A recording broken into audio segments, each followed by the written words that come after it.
Learn how a resilient leader built a successful tech company and a nonprofit venture to empower youth. Winning with Musap Abdel, CEO of QA Enterprises and founder of Struggle is Your Success. On today's episode of the Executive Wins Podcast. Welcome to the Executive Wins Podcast, where senior leaders share their biggest wins so you can get inspired and grow your business. Here's your host, Gordon Shepherd. Welcome to the Executive Wins Podcast, where senior leaders share their biggest wins so that you can get inspired and grow your business. I'm your host, Gordon Shepherd. And to kick off the show, I want to talk about an important leadership lesson that I learned from Jerry Hanna, the CEO of Clearflow Group, on episode 49. He said that all leaders should stick to their promises. And then he talked about how he told his 10-year-old granddaughter that if she really worked hard and did her best, that they would take her on a trip anywhere in the world when she turned 18 years old. And then Jerry laughed proudly, and he said that his granddaughter turned 18, graduated with honors, was valedictorian, and he had to pay up. And they all had a wonderful trip to Paris. He then went on to say how important it is to deliver on your promises to each other. She worked hard and delivered on her end, and he met his end of the bargain when he took her on that trip. And that is just one leadership lesson of many that you will learn when you go back into the archive on the Executive Wins Podcast. I also want to remind you that the Executive Wins Podcast won the Best New Podcast Award in the Quill Podcasting Awards in its first year of production. And thanks to you, the Executive Wins Podcast has surpassed 36,000 views on YouTube and more than 19,000 minutes of watch time, along with having over 1,400 downloads on Apple Podcasts, Spotify, and wherever you listen. Featuring mission-driven leaders sharing their biggest wins so that you can get inspired and grow your business. That's what you get on the Executive Wins Podcast. On today's episode, you'll learn how a resilient leader built a successful tech company and a nonprofit venture to empower youth. Winning with Musap Abdel, CEO of QA Enterprises and founder of Struggle is Your Success. I also want to let you know that today's episode is brought to you by our new workshop called How Leaders Can Tell Winning Stories to Get Profitable Results. This workshop helps leaders learn how to tell highly effective stories so they can inspire their teams and customers to get more profitable results. In this hands-on workshop, leaders will learn a proven 5-step storytelling system called the Anatomy of a Win so that they can articulate the strategy, work plan, people, operations, and results behind every winning story they want to tell. They'll also learn how to dynamically use their voice and be confident storytellers no matter where they are, at the office, networking events, in the boardroom, or on stage. So if you and your leadership team really want to learn how to tell winning stories to get more profitable results, then get in touch with me directly at gord@executivewins.com or visit executivewins.com/executive wins storytelling workshop to learn more. And now on to today's show. We are lucky to be joined by Musap Abdel, CEO of QA Enterprises and founder of Struggle is Your Success. QA Enterprises delivers AI-powered automation solutions, and you can learn about their work at qa-enterprises.com. That's qa-enterprises.com. And Struggle is Your Success is a nonprofit organization that helps at-risk youth learn entrepreneurial skills to be successful. You can learn about their work at siys.ca. That's siys.ca. On this episode, you'll learn about Musap's nickname, which is Moose, because it symbolizes his strong approach to everything that he does. You'll also learn about his journey, which almost led him down the wrong path, and how he did the internal work to develop as a leader who has helped hundreds of at risk youth to succeed, all while running his own tech startup. And you'll also hear about how honored he was to win the 2025 Changemaker Early Career Award at the Aztec Awards. So, if you want to learn about the importance of making a real impact while giving back to your community, then this episode is must listen. I also want to remind you that this interview follows a specific format that I created called The Anatomy of a Win to help you learn the strategy, work plan, people, operations, and results behind every business win that you hear on this show. I really do hope that you can use this approach to reach your next business milestone. And now here's Musap Abdel with his executive win. Moose, welcome to the show. Hey, man, thanks for having me. Well, we are so lucky to have you for so many different reasons. You've got Right. lived experience that changed your life. You are an entrepreneur. You are a giver backer as a leader in nonprofit. You support all kinds of people across the community, across the country. And I know that people are going to be really excited to hear about the win that you're bringing here today, but a lot of people haven't met you yet. So if you had to introduce yourself, what would you say? Yeah, hello everyone. My name is Moose. Musap is my real name, but I go by the name Moose. I'm the president CEO of Two Ventures, founding CEO of a nonprofit called Struggle Is Your Success, but also an artificial intelligence firm called QA Enterprises, which stands for Quality Amalgamation. So I play two of both worlds: the nonprofit sector, impacting the community, but also the tech sector, which is that's my background. Fantastic. And I just have to jump in and say, okay, Moose, where's that nickname from? That nickname is from my original name. It's Musap. So I shortened it down to Moose, but I'm also a very competitive person playing basketball.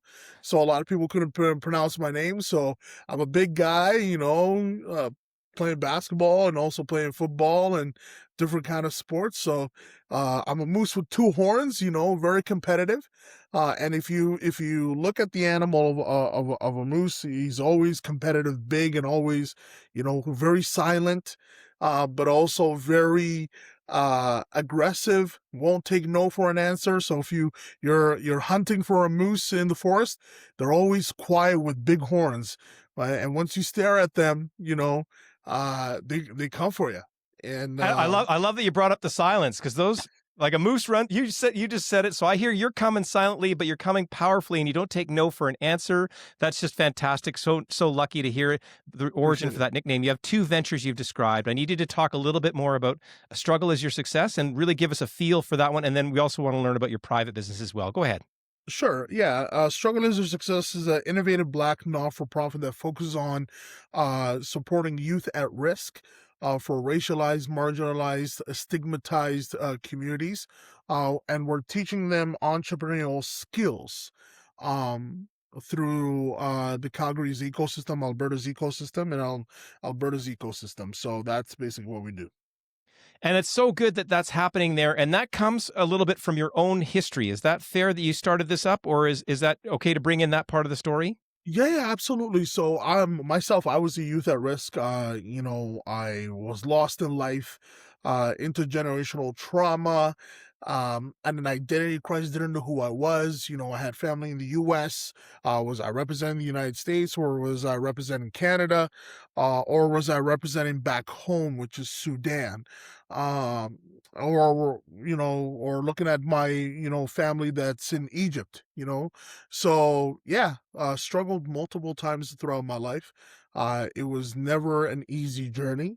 Intergenerational trauma, and for the audience who understands or doesn't understand what intergenerational trauma, it's a stigmatized situation where you go through physical, emotional abuse, through just family. But not just family, but through communities as well.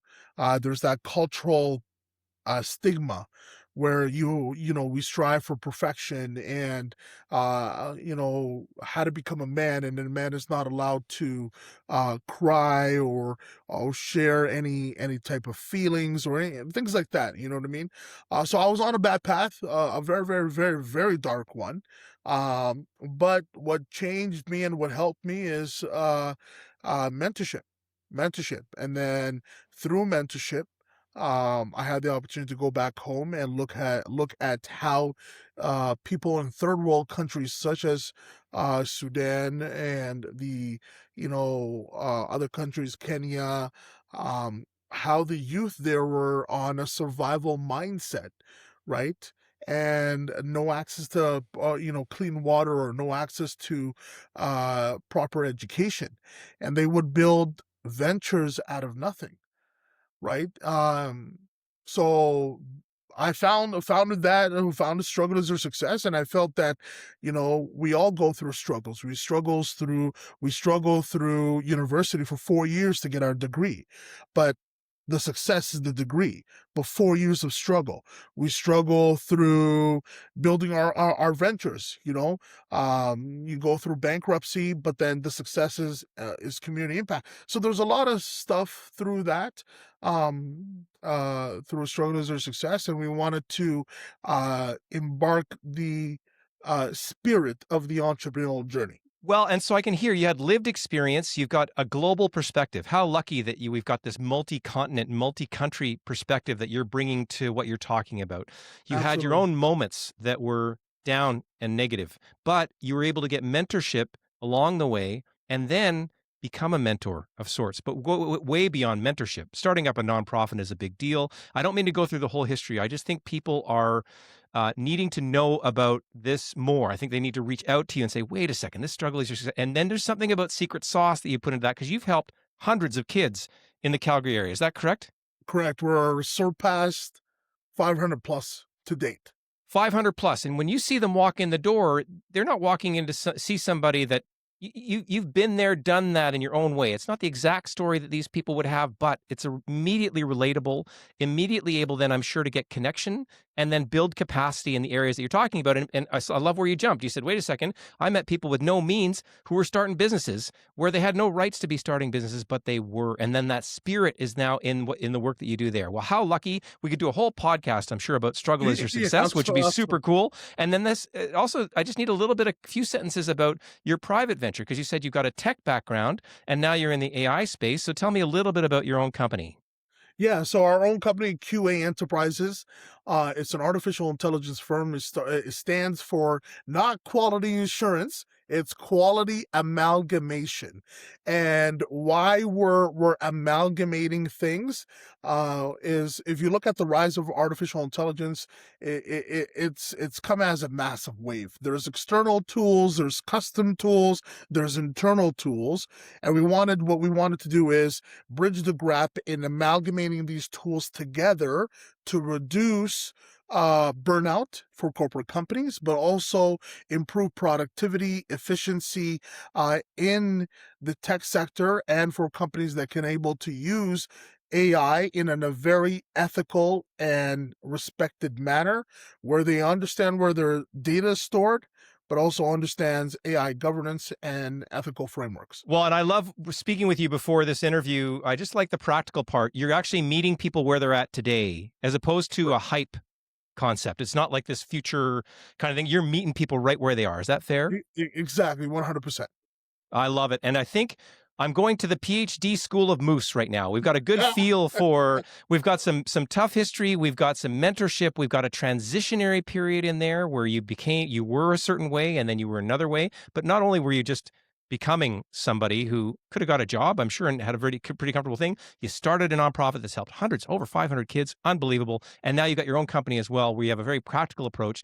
So how lucky, I'm sure, for anybody to spend an hour with you, no matter what they were doing, in terms of how rich that would be. I'm sure if I was getting an elbow in basketball, or if I was my company had to get this quality approach, there's all those things that are kind of in there. It leads me to my first question in this interview, which is if you had to Sure. describe your biggest win in these journeys up to this point, what would that win be, and how would you describe it? Yeah, I was reflecting on it throughout the week, right? And a lot of people, they have different type of wins. My win for me is impact. Just simple. Impact. What does that mean, for the audience who are listening? What is impact? The ability to change someone's life with a phone call, with a sentence, with mentorship, with going for a walk, or just changing that trajectory. I think impact is what fulfills the work that we do in the nonprofit and in the private business.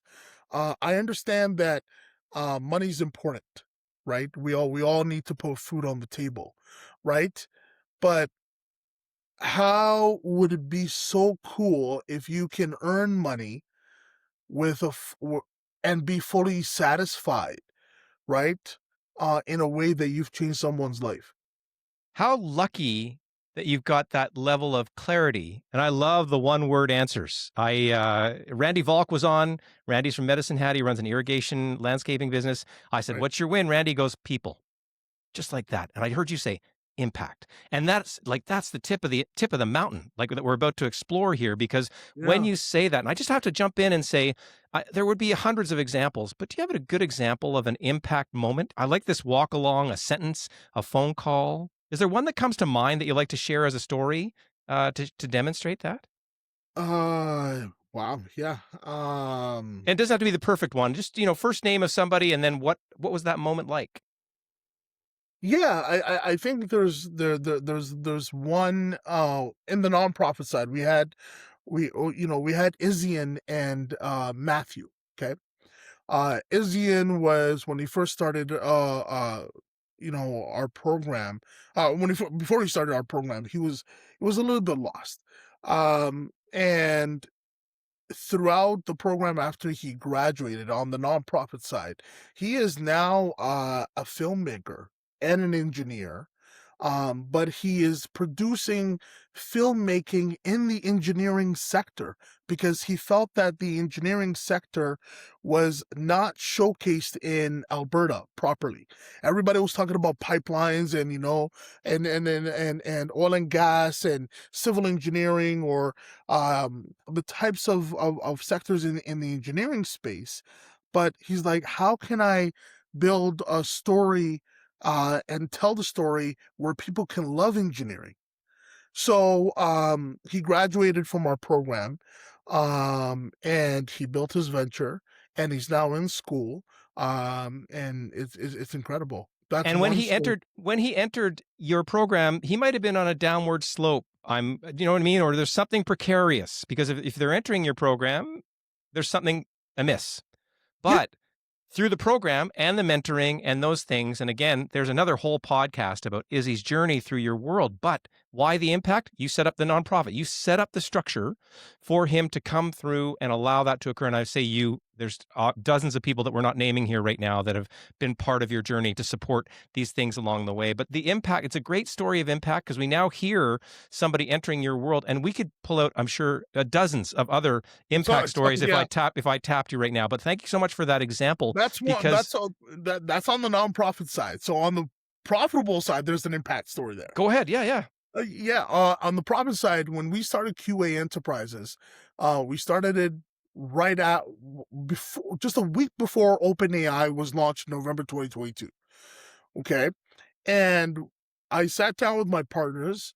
They're based out of Arizona and Nashville, Tennessee, and I was talking to Ahmed, and Ahmed is like, you have this non for profit. How can we disrupt the ecosystem around AI? And then we brought our other partner, and then our other partner's like, I have an idea. It was a very crazy idea. He's like, what if we can turn screen time into skill time? And I'm like, what are you talking about? Right? What are you? I have no idea. He's like, Tech Titans. I'm like, what's that? And he's like, no, we want to there's lack of accessibility for newcomers in Canada and in the US. There's the lack of accessibility in education around STEM, science, technology, engineering, and math. And I'm like, guys, we're not programmers. We don't have money. We're broke. You know, 3 years later, right from Tech Titans, we launched Mini Techies. We changed the name. Mini Techies is an educational app that teaches kids STEM through gamified learning using AI tutors. Both of my partners, their mind went from corporate working as they're still working in the corporate sector, but they unlocked the entrepreneurial journey, and now they've never thought that one day they will be startup founders in today's ecosystem along with myself. I've never thought that I'll be a tech entrepreneur, even though I have a tech background. So yeah, I love it. And mini techies, if I was on there right now on your app, which was an idea 3 years ago and is now out in the world making an impact, I would go on there as someone who wanted to learn and using my screen time in a positive manner. Is that correct? turning screen time into skill time. Love And it. if you look at the stigma, parents, schools, they're like, get off your phone, go to do sports, do your homework. I put food on the table for you. You're always on your phone.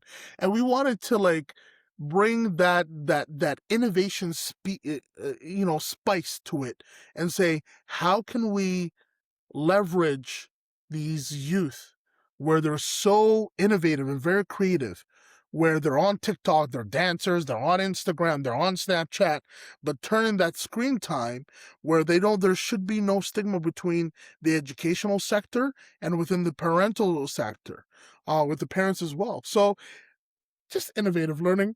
Wow. You know, So already we've heard two massive impacts, right? right. So you build a nonprofit with a vision and a mission, and someone comes through that nonprofit and changes engineering and communications and engineering through video. And how much further is that going to go? Because that's just on its way, launched out the door. You know, another impact. You got a couple people, but between the creativity with you and your partners, you're like, wait a second, and then you're allowed. There's something about the conversation because that takes dozens, hundreds of hours to bring to life. But there's a spark, but execution. That's remarkable to make impact. It's one thing to say, let's build an app. It's another thing to get it out there in the world and get it into full use.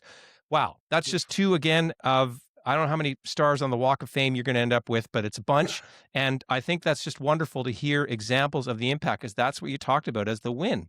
And whenever we have a win, impact, I always like to explore what I call the anatomy of a win. So what is the strategy, work plan, people, operations, and results behind the win? When we talk about strategy, has to do with vision, mission, values, goals, this kind of thing. Is there a highlight strategically about why you want to make impact? What's the why? One of the things that really changed my life is I'm not a book reader. I'm not. Okay. I don't like it. I don't, it's just too much for me until I came across Simon Sinek. Watched his YouTube video, and then he's like, start with your why. If you really understand the why, and then I went to the Calgary Public Library, right? I have that picture embedded in my phone. I went and got that book. And I wrote, I was like, you know what? I'm a lazy person. And then Bill Gates has a famous quote: hire lazy people because they find innovative ways, because they're lazy people. They'll find innovative ways to do the work. They're very creative. So I'm a lazy guy. But I picked up that book, and Simon Sinek just blew my mind. What's the why? Why are you doing it? Who are you doing it for? Where are you doing it? The process. That led me to journaling. And I think in with leaders, I think all leaders will totally agree. If if you journal, the most the most amount of success you'll get out of that is close to being like in reality, like close to being guaranteed. So yeah, I think no framework. There's no framework. It's just an inspiration. So you found the Simon Sinek. It gets you to the why. The why leads to the win now, which is impact, which is just simply it's a why, but also it is a how in terms of because you've described the how as well that's built in there. Sinek has got you working from the inside out on those circles. I know that circles on that video. It's a famous video. I think if people haven't seen it yet, they should look it up for sure. You Yeah. went from non-book reader to book reader. You were that compelled. Like something got you, this lazy So guy out of yes. whatever, got you to the library, right? Yeah. Right. And there you So are with you now you got books on your desk and you actually became a reader because the why was so compelling. So now we've got a really a good understanding of the strategic highlight. Anytime we have a win, a strategy, we always need a work plan. So, would you say would your first moment of wanting to make impact, what month and year did that start? And then how long did it take? Did it start when you were 5? Did it start when you watched the Simon Sinek video? What year, if we had to look at sort of the timeline of how long it takes to get to this win, when did that start? that's a very good question. Are you talking for both ventures? No, I'll just go with impact. You know what I mean? We're talking Just about a lifelong journey here. Like there was pre-impact and then there's impact because with the win you described as impact. So it's not as defined as your companies necessarily or your nonprofit. It really is that moment of when did this win start to occur? Because there's a moment where it's seeding. You know what I mean? Maybe it's in your downtimes. Things are negative. Things are, that and maybe, but this maybe it's is not. Maybe it's post. Like when did it start? it started 4 years ago Okay. after understanding who am I, me. I really had to hone in through therapy, right? We're here trying to be authentic, right? I don't want the readers to be like, strive for perfection. It was a journey over 4 years ago where I needed to understand who am I, right? Why am I doing this work? What, like literally, why? Is it for the money?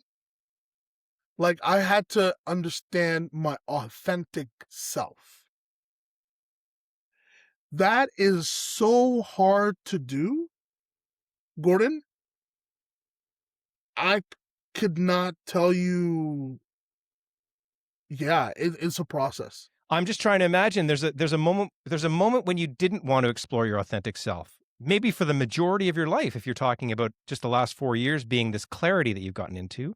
So there's, like you said, there was a pretense or a culture that you were coming through. There was all these things that were evolving as you kind of but then you hit a moment where you're like, nope, I need to find out who I am. And I'm going to go through the peaks and valleys of what it takes. And there's a first moment in the therapist's office, for example, where you're just fish out of water. I'm guessing. Do you know what I mean? Like it was not like you walked in there in one session and got this figured out. Is that fair? No. This is like we're talking about years in the years of work, right? How to balance your ego, right? How to balance your imposter syndrome. How to do you deserve it? Do you not? Are you trying to how to figure out if you're a people's pleaser or not? Are you willing to open a door for another person? How do you deal with struggles when you get a rejected email or a rejected sales pitch? You know, um, how do you deal with anger management? When you get rejected, you're making 100 sales calls a day, right? And they're all of them they're saying no to you. You know, how do you how do you be authentic with yourself and say it's okay, right? You keep going. How do you, yeah, all of these things that I've been through all of these things. How do you how do you, like, on the nonprofit side, how do you report back to your board? Who holds you accountable? Is it your wife that holds you accountable? Is it your friends? How do you show up? Or you just show up? Like, these are like very, like, how can you be the same person on LinkedIn to be the same person on the ground and be the same person at home? Wow. This is what a gift, because I'm actually now going through I'm going through each session. I'm going through some journaling moments. And you're being very articulate. You're getting the laundry list out, but that's a one at a time thing. Do you know what I mean? Like, it's not a, you don't go, No. I'm going to figure all those 10 things, but that's the 4 years of work. And thank you for doing it. I'm always thankful when the people that come on this show have gone through some torture so that we can get you at this most articulate moment when you're like, well, if you put in 4 years, but you can hear it, but also in the background leading up to that story, back to the timeline. Funny, we're saying the 4 years when you're doing the who am I moment of starting. There was some tenacity in there. There's some pieces in there that you have, innately in you as well. There's some environmental factors that you were able to, again, convert into this moment to be ready for that moment. And now it's 4 years later. Boy, I can't wait to meet you in 4 years from now, because what a journey that you're on as you're leveling up through this process. So we heard the win was impact. The strategy is I figured out my why. We talked about the work plan, but it really is this thing of who am I and what are the pieces that I need to put in month over month, day over day, over a 4 year period to land at this moment to get this win. Very well said. And I think leaders could just stop right there and go, this is what it is. And it's funny, I executive coach and advise and this kind of thing. And when I work with people in the sessions, 12-year-old selves pop up all the time. But this is amongst, the leader of an organization. And you can't be your 12-year-old self leading an organization. You got to have it worked out. And I'm so glad to hear someone like you who's giving them a pathway when they're listening now to say, nope, it's work. You got to get it in. And by the way, it's not a day, it's 4 years. Shawnee Gwynn was on the podcast. She talked about getting clarity in an ambulance. She did the overwork as a leader, and she knew that she didn't know if she was going to live, but she knew that if she did, she knew exactly what she had to do getting out. She put in the work as well. So I love getting these conversations going. Thank you for demonstrating that process over that time. Strategy, work plan. There's always people involved in a win. How would you describe, if we take it back from that 4 year point, not your whole life, but let's go from the 4 year point when you hit that moment. How would you describe your attitude, peaks and valleys throughout this process? Was it easy sailing or ups and downs, or what would you say? Really ups and downs. Really, really, like, really ups and downs. In both ventures. Let's talk about the AI venture. When we first started QA Enterprises, we wanted to be the artificial intelligence firm for the Middle East, so Saudi Arabia, Dubai, all the Gulf region, and we brought in 9 members. We brought in like 9 members, right? All of us, we were just a team together, and we called ourselves brothers, right? We called ourselves brothers. We created a WhatsApp chat, all that stuff. I cannot believe the journey. Everybody's like, all of us, including myself, our egos went like from 0 to 100%, and everybody had an opinion. And it was just chaos. It was really chaos. It was fire. It was, I'm gonna sue you. I have to do this. It was really chaos. And then going back to the 4 years of understanding who am I was like, I've noticed that we have never shared our values ever. We called ourselves brothers, but we never shared our values. And if you don't share your values, there is a massive disconnect in communication, a massive one. So what happened? Yeah, we ended up breaking the WhatsApp group, breaking everything. Everybody went on their own. We never communicated 4 years later, where we are today. Out of the 9 members, 3 only stood. Myself and the 2 members are in the US, Ahmed and Ahmed. And we're still struggling. But our values are so respected. We put it in a box. And that box has put us in a situation where we communicate effectively. And we in that box, nobody takes it personally. And that has led us to really dive into the impact that we want to do. And then we know that the money will come later on. I love it. It's such a miss in startup world, not Oh, understanding yeah. yourself. I had an emergency call from a startup founder, and what did he say? I've got my co-founder. I'm not sure. My co-founder was upset. This kind of thing. I said, print off the unanimous shareholder agreement and read it out loud together. Mhm. And that blew his mind. I'm like, yep, it'll take y'all whatever 3 hours, but just read it, because then what it's going to force you to do. I like your values box. I think that's outstanding. Because they didn't have that either. They had never spent the time. And I said, well, those basic questions of how does that go? And you got again this lived experience. And so funny when the egos are up and there's no money that's been made yet. You're going to solve $1 billion problem, but there's no dollars coming in. But everyone thinks it's going to be the next Bill Gates or whatever that is, and that's where the egos get funny. And how lucky that you have the self-awareness in your leadership style to go, oh, that was a learning experience. You're still in the game. That, you know what I mean? Like, you're still in the game, you're still doing your thing. And that's going to be something that you then will just simply strengthen for every new person that you onboard now. There's never going to be a moment where they don't come in and have that values conversation up front. Is that fair?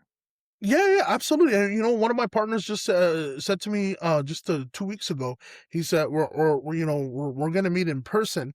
He said to me, he's like, QA may fail, QA may never succeed, minute techies will never succeed, right? And that's okay. And he's like, that's okay. But he's like, whatever. I'll never forget our friendship. And I'm a diehard Lakers fan, and you're a diehard Boston fan, Moose. And I just, when he said that to me, I was like, wow, we really put a framework together. So it's okay to fail. Denzel Washington said it the best, fail forward. But fail forward with your authentic self. And I love it. I'm just going to jump back to my Larry yeah, Bird, Magic Johnson days. Sorry, that's some historical for you right there. I love it. And the brothers thing is real for the, you know what I mean? If you started out with brothers, there was 9, then there's 3. And it's when you put together Soup Mix for startup, this is part of that glue. That it's funny enough about, then really it may just be the team that then will find its way as you kind of go forward. But you've been through that learning journey, you've gone through the attitude ups and downs, and now you're able to be more aware of it, so that as you go to build, it'll be lightning in a bottle. That's once you get that problem solving sort of dialed in. I love it. So strategy, work plan, people around impact. Operationally, this is the 4th step in there, and I always talk about there are operational highlights that help a win to occur. Journaling, funny enough, you've mentioned, is one of your operational, make it real type of activities that you've done to realize impact. Anything else operationally that you'd like to point out? But yeah, right, exactly. Thank you for showing me that paperwork. That's that's exactly right. Love every it. day, Every day. scribbling, every day. Yeah, and so journaling It's is a mechanism to get things done. Anything else operationally you think that has helped this to occur? operationally. Yeah. Um, Yeah, well, when you journal or when you write everything down, it kind of forces you to execute operationally. It forces you to execute. Um, and once you execute, the satisfaction of a win, regardless of a negative outcome or a positive outcome, just the satisfaction of the win of execution, I would say, right? The win of execution. Once you journal, I need to email Gordon. I need to follow up with Gordon. I need to message on LinkedIn. I need to get out and put it and have it in my calendar. Just that simple process. That is an executive win that you can always take away home when you're at home and having that beautiful chicken or that beautiful steak. You can say that I have executed today and I have no worries whatsoever what the outcome is. If it comes through, sweet. If it doesn't, you keep going. I love it. So you're turning this operational approach turns it into action. And again, it's this journaling activity that leads to so many good things, along with that sort of end of the day, get to relax as opposed to wondering if you didn't leave it out there on the field as a moose running silently through the forest. I love it. So here we got impact, strategy, work plan, people, operations. Finally, there's results. If I make impact, we've already heard some of the results. The results are often quantitative and qualitative. Quantitatively, there's a young engineer built you contributed to the building of this engineer video person that you talked about, Izzy, earlier on. That's sort of a quantitative outcome. The quantitative outcome of forming the right level of brotherhood partnership. There are 3 people now that are on a journey together in your private venture. Any other quantitative outcomes that you'd like to point out from impact? Um, the strategy of sustainability. What's I know I know in the entrepreneurial world we always talk about a strategic plan, right? What's your 2 years, what's your 5 years, what's your 10-year, what's your 20-year? I feel sometimes that those strategic plans can be a little bit overwhelming, right? But I would simplify it through what you know what is a sustainable path rather than just a simplified sustainable path. It can be like a one pager, right? Versus looking for 10 years or 20 years ahead. Um, yeah, that can be cumbersome. So a And qualitative. then you can feel that you've got that sort of simplified version as sort of a quantitative outcome for what you've done in the work that you've done in both those ventures. And then finally, qualitatively, how does it feel? Like, I mean, you said the win was impact, and you've talked about some impacts amongst the dozens, if not more. How does it feel when you're able to execute and get this win? Beautiful. It feels you have a calling, you have a purpose, you have a reason to come to work, right? I love coming to the office. I love working. I really do because it gives me a purpose. It gives me um a satisfaction that I can solve real complex problems. And I'm not just doing it by myself. I'm bringing people with me that can contribute to these complex problems. It's so beautiful. It's so beautiful. It's it's a innovation network that allows your brain to look at yourself that you had skills that you never thought you would able to do. I love it. I got a chance to meet you at the Technology Alberta puts on an event called the Aztec Awards. Can you just take Right. me through what happened that night at the Aztec Awards for you? Okay, so yeah, what happened? Yeah, I was a finalist twice in a row, the previous year and the current year. And every time I look at the finalist, I'm like, too academic. I'm not. This is not. No, this is like I'm talking. Like these people that I'm standing up with, these guys are solving real complex problems. Like these people are solving like climate change, uh, you know, aerospace engineering, um,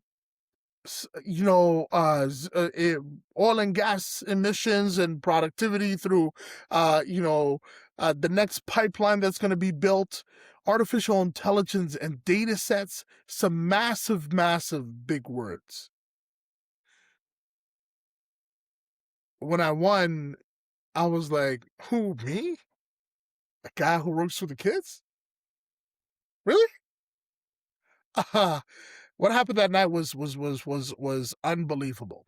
Unbelievable. And I did not have a speech. I just winged it, right? but I think I've never spoken in front of, I don't know, there was 300 people there, or 500 people in that audience. I've never spoken to a speech in front of 500 people in my life. But I gave them a takeaway. I think it was my moment to show what impact actually is. Ever since that night, my LinkedIn has never slept. All right. So And what would you say again? What was the takeaway that you gave, or what do you remember what you said? yeah, the innovation lies through the journey of collaboration. Innovation lies through the journey of collaboration.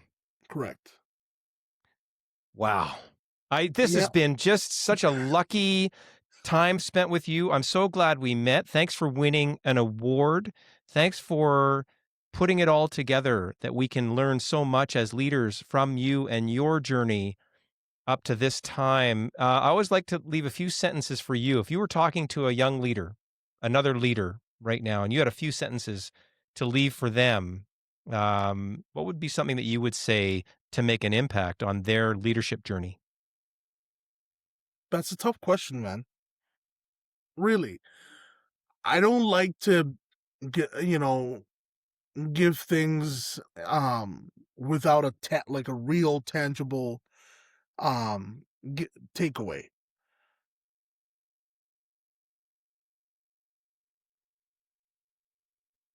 If a young leader's watching this, I would say three things. Um Nike said it the best. Just do it. Just do it. Get your hands dirty. What does that mean? Not actually getting them dirty in the mud. Like, start doing it. Start journaling. Uh Remove the noise and find someone that will champion you. I think that's the biggest takeaway.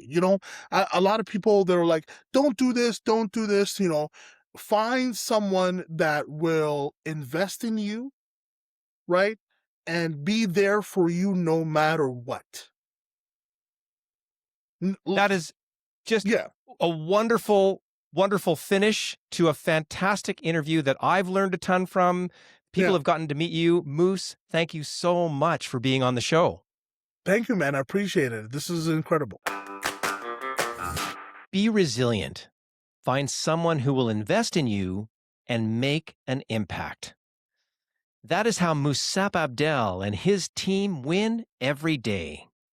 Thank you, Moose, for your inspiring win.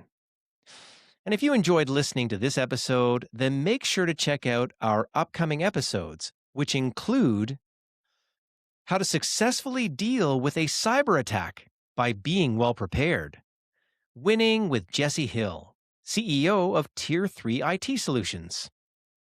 And if you're a leader who really wants to learn how the Executive Wins coaching session can help you to grow your confidence and inspire your team, then visit executivewins.com to learn how. You can also subscribe to the Executive Wins newsletter to stay up to date on the podcast, live events, education opportunities, and more. Visit executivewins.com/newsletter to sign up. And if you enjoyed today's episode, be sure to rate, review, and subscribe, and share it with a fellow leader. And don't forget to check out our resources and links in the show notes. And keep listening to the Executive Wins podcast for more inspiring wins that will help you to grow yourself, your team, and your entire business. Thanks for listening to the Executive Wins podcast. Make sure to rate, review, and subscribe as we bring you more inspiring wins from outstanding leaders so you can grow your business.